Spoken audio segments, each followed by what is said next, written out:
नमस्कार दोस्तों, मैं बलवंत भंडारी आपका यूट्यूब चैनल पे हार्दिक स्वागत करता हूँ, अभिनंदन करता हूँ। जैसा कि हमारे यूट्यूब चैनल पे कई मित्रों का कमेंट आए हैं कि हमें फॉरेस्ट डिपार्टमेंट के वनकर्मी के जॉब प्रोफाइल के बारे में जानकारी साझा कीजिए। तो आपको बताना चाहूँगा, वनकर्मी एक फील्ड स्तर का कर्मचारी है जिसकी अपनी नैतिक जिम्मेदारियाँ हैं, नैतिक कर्तव्य हैं और इन कर्तव्यों को निर्वहन के लिए शासन द्वारा फील्ड कर्मचारियों की नियुक्ति की जाती है। ख़ास तौर से वन बीट अधिकारी, वन आरक्षी के बारे में कहना चाहूँगा कि बीट लेवल के कर्मचारी होते हैं और बीट की प्रत्येक गतिविधि का नियंत्रण, संचालन एवं कार्यों का संपादन इनके द्वारा किया जाता है। एक वनकर्मी की सबसे पहली और महत्वपूर्ण जो कार्य है, जो जिम्मेदारी है, वन एवं वनों की सुरक्षा, उनका उत्तरदायित्व रहता है। वन सुरक्षा में अगर हम बात करें तो अवैध पातन को रोकना, अवैध खनन रोकना, अवैध वन उपज का अभिवहन को रोकना, वनाग्नि सुरक्षा इत्यादि इसके भाग हैं। और वन्य जीव सुरक्षा में हमारे आरक्षित वनों में वन्य जीवों को सुरक्षित एवं सुरक्षा प्रदान करना हमारा कर्तव्य है। नाप क्षेत्रों में भी अगर किसी किस्म का सिविल एरिया में, नाप क्षेत्रों में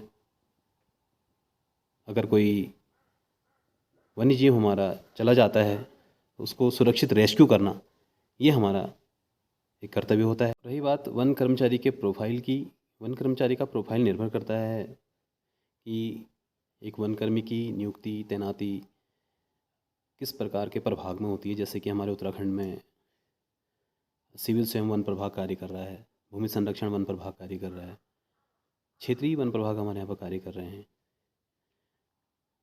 पार्क, राजा जी पार्क, गौरव टाइगर पार्क। तो यह निर्भर करता है कि आपकी को नियुक्ति किस क्षेत्र में मिलती है। उस क्षेत्र की भौगोलिक परिस्थिति के आधार पे, उस क्षेत्र पे की वन संपदा के आधार पे, उस क्षेत्र की वन्य जंतुओं की सुरक्षा के आधार पे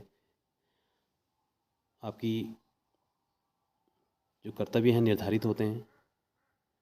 और एक बीट अधिकारी को ही अपनी बीट के अंतर्गत समस्त कार्यों के जिस प्रकार से संपादन करने होते हैं, तो उसका पूर्ण नियंत्रण होना, उस बीट की सीमाओं का ज्ञान होना, उसके अपने बीट के आसपास के गाँवों का, शहरों का, स्कूलों का, कर्मचारियों का, सभी से एक तालमेल होना, उनकी जो है जानकारी होना बहुत आवश्यक है।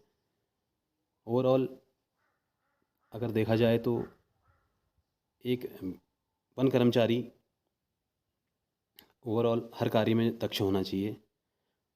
हम इसको हरफन मौला भी बोल सकते हैं। लेकिन आप सोचेंगे कि अगर हर कार्य में दक्ष होगा तो कार्य किया कैसे जाएगा। तो वन विभाग में कार्य करने की प्रणाली में प्रत्येक टीम मेंबर को लेकर कार्य किए जाते हैं।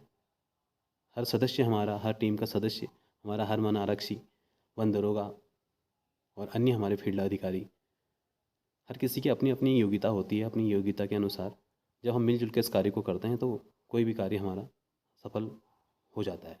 वनों के प्रकार की अगर बात हम कहें तो सिविल स्वयं का, जिस प्रकार से सिविल स्वयं हमारे उत्तराखंड के भौगोलिक क्षेत्रफल के सिविल एरिया में पंचायती वनों में जाके वृक्षारोपण का कार्य करते हैं। वहाँ पर अपनी पौधालय, अपनी नर्सरीज वहाँ पर बनाते हैं। और भूमि संरक्षण वन प्रभाग हमारे एक विशेष क्षेत्र में, पंचायतों में, सिविल और बेनाब जगहों पर जाके वृक्षारोपण का कार्य करते हैं, वृक्षारोपण करते हैं। उसके अलावा पौधालय, नर्सरी की मेंटेनेंस करते हैं, नर्सरियों को बनाते हैं। और इसके अतिरिक्त क्षेत्रीय जो प्रभाग हैं हमारे, टेरिटोरियल जिनको हम कहते हैं, टेरिटोरियल में कार्यरत कर्मचारियों की समस्त कार्यों का उत्तरदायित्व उनके ऊपर होता है। प्रत्येक किस्म का कार्य उन्हें करना पड़ता है। और क्षेत्रीय प्रभागों में अगर देखा जाए तो हमारे पास रेस्ट हाउस आते हैं, वन विश्राम भवन जिन्हें कहते हैं। वन विश्राम भवन में आगंतुकों का आने जाने की व्यवस्था करना, अपने उच्चाधिकारियों के रहन सहन की व्यवस्था करना, यह हमारा कर्तव्य होता है। वन अभियान कहीं से जा रही है तो हमारे जो सुरक्षा जो जांच केंद्र हैं या जिन्हें हम बैरियर कहते हैं, बैरियर पे हमारी उपस्थिति रहती है वन कर्मचारी की। बैरियर पे उनकी कराना, जांच कराना, वन अपराधों को रोकना, वन अपराधों पर नियंत्रण करना, वृक्षारोपण क्षेत्रों में जाकर वृक्षारोपण करना, उनकी मेंटेनेंस करना, अनुरक्षण जिन्हें हम कहते हैं, पौध को उगाना, पौधशाला में पौध को उगाना, ये हमारे मुख्य कर्तव्य होते हैं, वानिकी कार्य हम लोग करते हैं। और इसके अतिरिक्त एक वन कर्मचारी का सबसे बड़ा जो योग्यता अगर हम कहें तो वो ये होती कि फील्ड लेवल पे जाके, फील्ड लेवल पे वो जाए और ग्रामीणों से, आसपास के लोगों से उचित संवाद के माध्यम से अपना उनके साथ सामंजस्य बैठाए, ताकि किसी भी कार्य को करने में असहज महसूस ना हो और लोगों का उसे जो है समर्थन प्राप्त हो, सपोर्ट प्राप्त हो। कोई भी कार्य करने के लिए हमें सर्वप्रथम स्थानीय ग्रामीणों का, स्थानीय लोगों का, स्थानीय जनप्रतिनिधियों का सहयोग की आवश्यकता होती है। तो यह बहुत ज़रूरी है एक वनकर्मी के लिए कि वह अपने क्षेत्र विशेष में अपने स्थानीय जनता के साथ, स्थानीय जनप्रतिनिधियों के साथ, अपने उच्चाधिकारियों के साथ, अन्य उच्चाधिकारियों के साथ, अन्य विभाग के उच्चाधिकारियों के साथ एक संवाद कायम करे, एक सामंजस्य बना के रखे।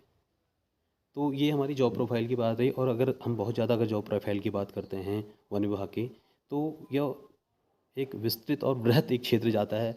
उत्तराखंड की भौगोलिक परिस्थिति है, भौगोलिक क्षेत्रफल का लगभग 75% भाग वन विभाग उसे देखता है, उस पर कार्य करता है।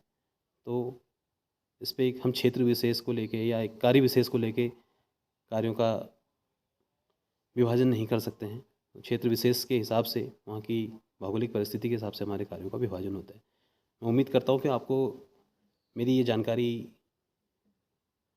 पसंद आई होगी और आपकी कुछ डाउट्स इसमें क्लियर हुए होंगे। अगर इसके अलावा भी अगर आपके कोई डाउट्स और आपके मन में कोई सवाल अगर हैं तो आप मुझे कमेंट करके बता सकते हैं। मैं कोशिश करूँगा कि मैं अपने उच्चाधिकारियों से, अपने अन्य साथियों से, वरिष्ठ साथियों हैं, उनसे संवाद करके, उनसे बात करके आपके सवालों का जवाब देने की कोशिश करूँगा। और अपना अगला जो भी वीडियो होगा उस विषय पर बनाया जाएगा। कई सारे ऐसे सब्जेक्ट हैं जिसमें मुझे कमेंट प्राप्त हुए कि आप इस विषय पर बनाए, उससे तो इस बार मैंने कोशिश की है कि मैं जॉब प्रोफाइल पर बनाऊँ। और यह मेरा वीडियो आपको अवश्य पसंद आया होगा। कोई भी अगर इसके अलावा आपको कोई जानकारी चाहिए होगी तो आप मुझे कमेंट करके बता सकते हैं। धन्यवाद, नमस्कार, जय हिंद, जय भारत।